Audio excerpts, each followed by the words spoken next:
Good morning বন্ধুরা, আমি শ্রাবন্তী। আমার ক্যাপচার অফ ফ্রেম ব্লগে তোমাদের অনেক অনেক স্বাগত।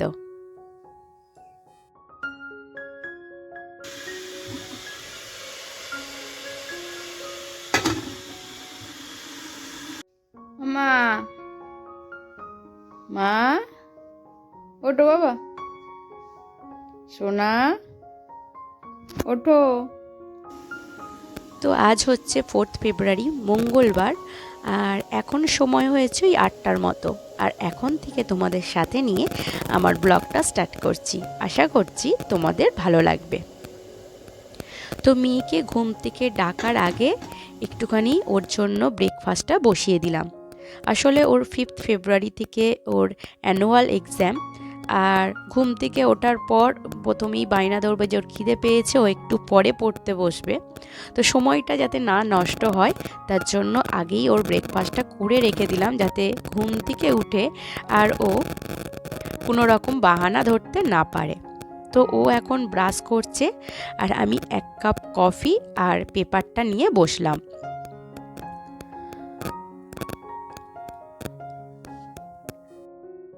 তো এগ মোমোটা বানানো একেবারেই সহজ, আর আমার মেয়ে ভীষণ খেতে পছন্দ করে এগ মোমোটা। কিছুই না, ডিমের ভুজিয়া, তার সঙ্গে পেঁয়াজ কুচি, আদা রসুন কুচি আর একটুখানি বিস্কিট গুঁড়ো ছড়িয়ে পুরটা বানিয়ে নেওয়া। আর বাদবাকি যেভাবে মোমো বানাই ঠিক সেইভাবে বানিয়ে নিয়েছি। আর আমি এখানে আটার বানিয়েছি, কারণ আটাটা হেলদি, প্লাস হচ্ছে ওর হজমের পক্ষেও সোজা হবে, মানে সহজ হবে। আর এখানে এবার আমার ব্রেকফাস্টটা তৈরি করে নিচ্ছি। তো অনেক দিন থেকে বিনস, গাজর আর ক্যাপসিকাম কুচিগুলো টিফিন বক্সে কোচানো পড়ে আছে। তো ভাবলাম ওইটা দিয়েই কিছু বানিয়ে নিই। আর এরপরে আবার বিনস, আমি গাজর নিয়ে ফেলেছি, তো সেই জন্য এটাকে আগে শেষ করতে হবে। তো ভাবলাম চিলা বানাই, তার জন্য একটুখানি বেসনটা আমার শেষ হয়ে গিয়েছিল, বেসন দিলে ভালো হতো চিলাটা। তো এখানে একটুখানি চালের গুঁড়ি আর কর্নফ্লাওয়ার দিয়েছি, বেশি করে দেবো না, অল্প দেবো, না হলে আবার পকোড়া হয়ে যাবে। আর সামান্য লবণ, গোলমরিচ গুঁড়ো, তারপরে একটুখানি হচ্ছে কাঁচা লঙ্কা কুচি, আর হচ্ছে দিয়েছি আমি ওই ম্যাগির যে মশলা, সেই মশলা দিয়ে সমস্ত কিছু মাখিয়ে রেখে দিয়েছি একটু নরম হওয়ার জন্য। আর এরপরে স্নান করে চলে এসেছি একেবারে ঠাকুর ঘরে। আজকে ঠাকুর ঘরটা একটু পরিষ্কার করব। তো তার জন্য আগে একটা এখানে জলচৌকি পেতে নিয়েছি, আর এখানে গঙ্গা জলের স্প্রে করে জলচৌকিটা মুছে নিলাম। আর তারপরে প্রত্যেকটা ঠাকুরে গঙ্গা জল স্প্রে করে ভালো করে ফ্রেশ করে পরিষ্কার করে মুছে নিলাম। আর এরপরে পুরানো আসনগুলো তুলে দিয়ে নতুন আসন পেতে ভালো করে একটুখানি ডাস্টিং করে নিয়ে ঠাকুরগুলোকে আবার যে যার জায়গা মতো বসিয়ে দিয়েছি। তো এই বৃহস্পতিবার দিনকে নতুন করে ঘট পাতবো আর কি, পরিষ্কার করে। তো আজকে আর নতুন করে ঘট পাতলাম না, আর এরপরে পুজোটা সেরে নিচ্ছি। তো স্নান পুজো কমপ্লিট করতে করতে প্রায় 10টা বেজে গেছে। আর মেয়ে ব্রেকফাস্ট করে ও একটুখানি ওর বন্ধুদের সঙ্গে খেলতে গেছে। আর এবার আমি আমার ব্রেকফাস্টটা বানিয়ে নেব। আজকে একটু হালকাভাবে শ্যাম্পুও করে নিয়েছি। জানি মঙ্গলবারে করতে নেই, কিন্তু সরস্বতী পুজো ছিল সোমবারে, তার আগে কোনো ঠান্ডার জন্য ঠান্ডা লেগে গিয়েছিল হচ্ছে, সেই জন্য শ্যাম্পু করতে পারিনি। তো সেই জন্য আজকেই করে নিয়েছি, কারণ সুন্দর রোদ উঠেছে। তো সেই কথা ভেবেই করে নিয়েছি, আর কিছু করার ছিল না।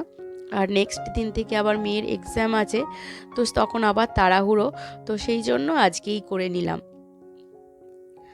একটুখানি তেল ব্রাশ করে নিয়েছি, এবার চিলাগুলো অল্প অল্প করে দেব। ভাবছিলাম আলাদা আলাদা করে করব, কিন্তু একটাতেই অল্প করে দিয়ে দিয়েছি যাতে তাড়াতাড়ি হয়ে যায়।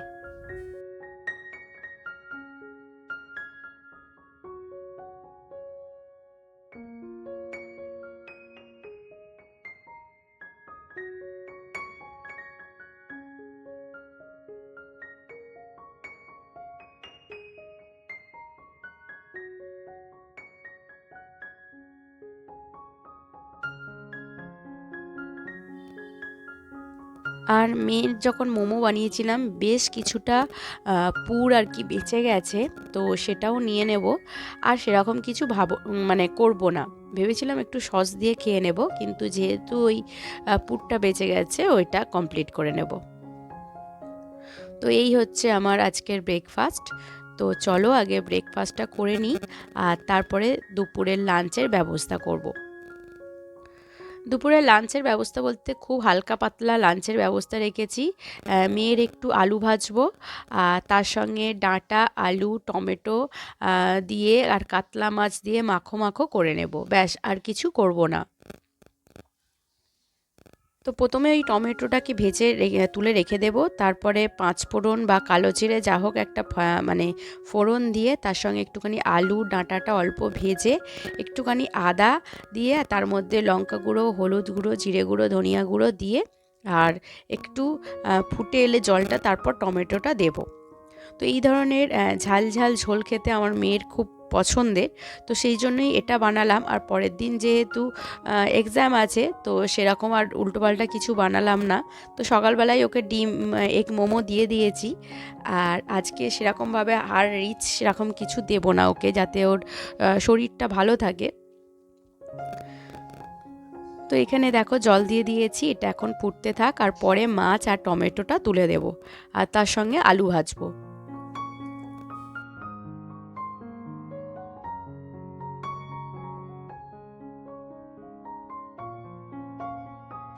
তো এই যে কাপ রাখার যে ট্রেটা আছে, তো এইখানটা একটু অর্গানাইজ করে নেব। তো এই প্লেটটা রাখার দরুন কিন্তু অনেকটা জায়গা নিয়ে নিচ্ছিল, তো সেই জন্য ভাবলাম এখানটা একটু অর্গানাইজ করলে হয়তো একটু স্পেসটা আমার সেভ হবে। তো সেই জন্য এরকম একটা আমি হচ্ছে মানে কাপ রাখার যে র্যাক হয়, সেই র্যাক কিনে নিয়েছি।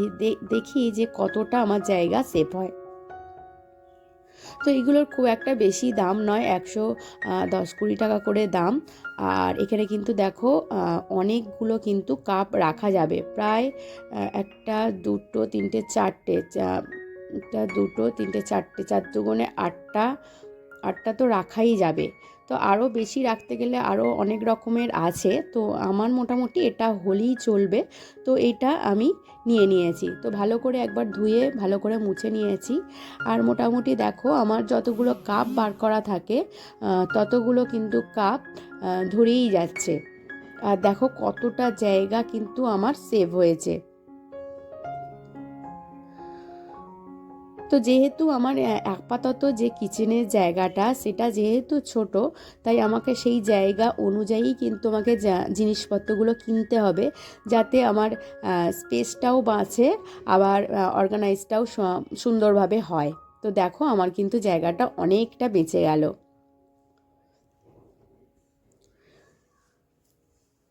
তো বেশ কিছু মুদিখানা বাজার আজকে হয়েছে, যেমন আলু। তো আমাদের যখনই আলুর খরচটা বেশি হয়, কারণ আমার মেয়ে ভাজা খায়, তো ওর আলু বলতে গেলে বেশিরভাগ টাইমে ও ভাজা খায়। তো আলুটা নিলাম, ওটা পরে ধুয়ে পরিষ্কার করে জল ঝরিয়ে শুকনো করে আলুর জায়গায় তুলে রাখবো।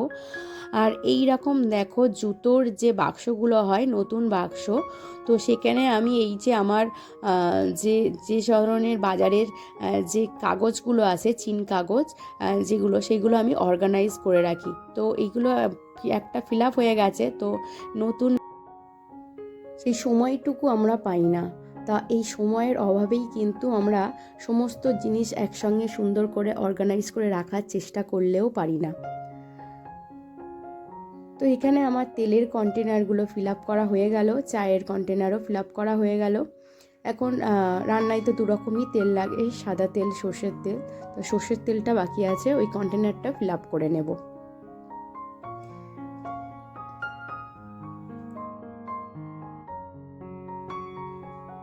তো কন্টেনার ফিল আপ করতে করতে কিন্তু আমার রান্না বান্না প্রায় কমপ্লিটের দিকে।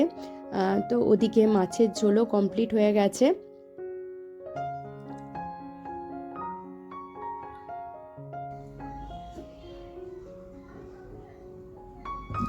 আর তার সঙ্গে তো বললাম যে একটুখানি আলু ভেজেছি। আর আমি যেহেতু প্রেশার কুকারে ভাত করি, তো ভাত করতে আমার মোটামুটি 10 মিনিট সময় লাগে। তো ওইদিকে রান্না বান্নার কাজ কমপ্লিট করার পর ওভেনটা সুন্দর করে মুছে পরিষ্কার করে নিলাম। আর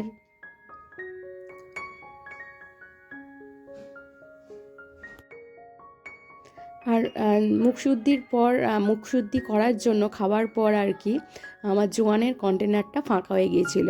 তো জোয়ান ভীষণ ঝাল লাগে এমনি খেতে, আবার দোকানে যে জোয়ান পাওয়া যায় সেগুলো ভীষণ মানে নুন লাগে। তো সেই জন্য আমি এরকম 50 গ্রামের এক যে জোয়ানের প্যাকেট পাওয়া যায় সেই জোয়ানগুলোকে একটুখানি ড্রাই রোস্ট করে নিয়ে আর তার সঙ্গে 2-3টে প্যাকেট যে নুন জোয়ান পাওয়া যায় সেইগুলো মিশিয়ে রেখে দিই। তো এতে কিন্তু নুনটাও কম লাগে আর খেতেও বেশ ভালো লাগে। আর যেহেতু একটুখানি ড্রাই রোস্ট করে নিচ্ছি, জোয়ানের যে ঝালটা অতটা কিন্তু থাকে না। তো এরপরে দুপুরে লাঞ্চের পর তোমাদের সঙ্গে দেখা হচ্ছে একেবারে সন্ধেবেলা। তো আমাদের বাপের বাড়ির পাড়ায়, মানে বাপের বাড়ি আর আমাদের শ্বশুর বাড়ির পাড়ার কিন্তু ডিস্ট্যান্স খুব একটা বেশি না, একটা স্টপেজ। আর সেই দাসপাড়াতে এখন হচ্ছে সরস্বতী ঠাকুর দেখতে যাচ্ছি আমরা। তো ওখানে এই থিমের সরস্বতী ঠাকুর পুজো হয়। আগে তো বিশাল পরিমাণে মানে ফুলের চাষ করে সরস্বতী ঠাকুর পূজা হতো। তো এখন কি থিম করেছে বলতে পারবো না। আর আমাদের সঙ্গে যাচ্ছে আমার ননদের ছেলে মেয়ে আর ওদের পাশের বাড়ির একজন প্রতিবেশী। তো এই কজনে মিলে আমরা এখন ঠাকুর দেখতে যাচ্ছি। তো ননদের বাড়ি পূজালিতে, ও ওই দিক থেকে দাসপাড়ায় চলে এসেছে আর আমি এই দিক থেকে চলে গেছি। তো একেবারে পুজোর মণ্ডপে সকলের সঙ্গে দেখা হচ্ছে আর আমার মেয়ে একেবারে দেখো সোজা আগেই ছুটে চলেছে।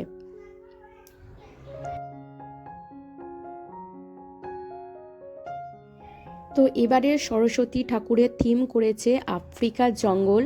দেখো একেবারে ভেতরটা পুরো জঙ্গলের মতো।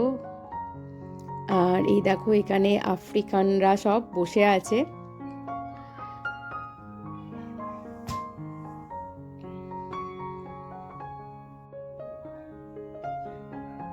তো পরের দিন আমার মেয়ের এক্সাম আছে, তো কিছুতেই ওকে নিয়ে আসবো না বলেছিলাম, কিন্তু যেহেতু ওর পিপিরা আসছে একবার শুনে ফেলেছে, তো কিছুতেই মানে শুনছিল না, তো ওই জন্য ওকে আনতেই হলো।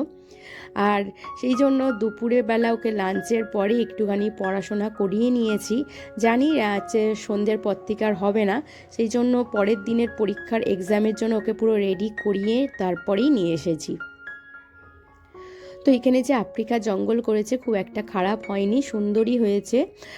ছোটোখাটোর মধ্যে বেশ থিমটা বেশ সুন্দর করেছে। আর বিভিন্ন জায়গায় পশু আফ্রিকান করে রেখেছে, বেশ ভালো লাগছে দেখতে। আর তার থেকে সুন্দর জিনিসটা হচ্ছে জঙ্গলটাকে সুন্দরভাবে সাজিয়েছে।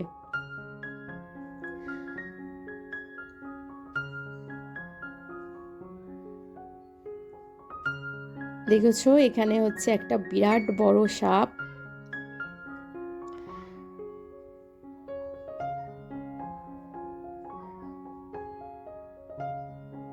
তো বন্ধুরা, আমার ভিডিও যদি তোমাদের ভালো লেগে থাকে তাহলে অবশ্যই একটা কিন্তু লাইক কমেন্ট করে দিও। আর এইখানে হচ্ছে আসল প্রতিমা, যেখানে পুজো হচ্ছে। যেহেতু আজকে মঙ্গলবার সেই জন্য বিসর্জন করতে পারবে না, হয়তো বুধবারে বিসর্জন করবে। আর এখানে আফ্রিকানদের ছোট ছোট ঘর।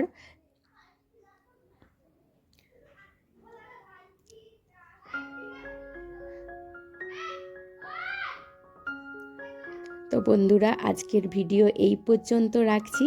যদি ভিডিওটি ভালো লেগে থাকে তাহলে অবশ্যই একটা লাইক করে দেবে। আর এই হচ্ছে আমরা সকলে মিলে এসেছি।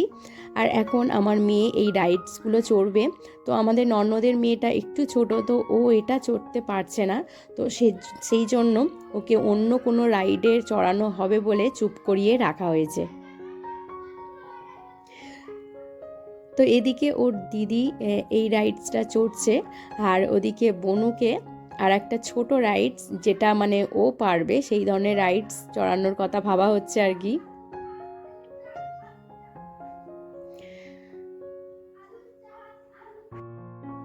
তো আমার ননদের মেয়ের নাম রাই। দেখো ও কিন্তু মানে একদমই চড়তে পারছে না, খালি পড়ে যাচ্ছে আর পড়ে গিয়ে উঠতেও ভয় পাচ্ছে। আর তার জন্য দুটো সঙ্গীকেও পেয়ে গেছে যারা ওকে হেল্প করছে।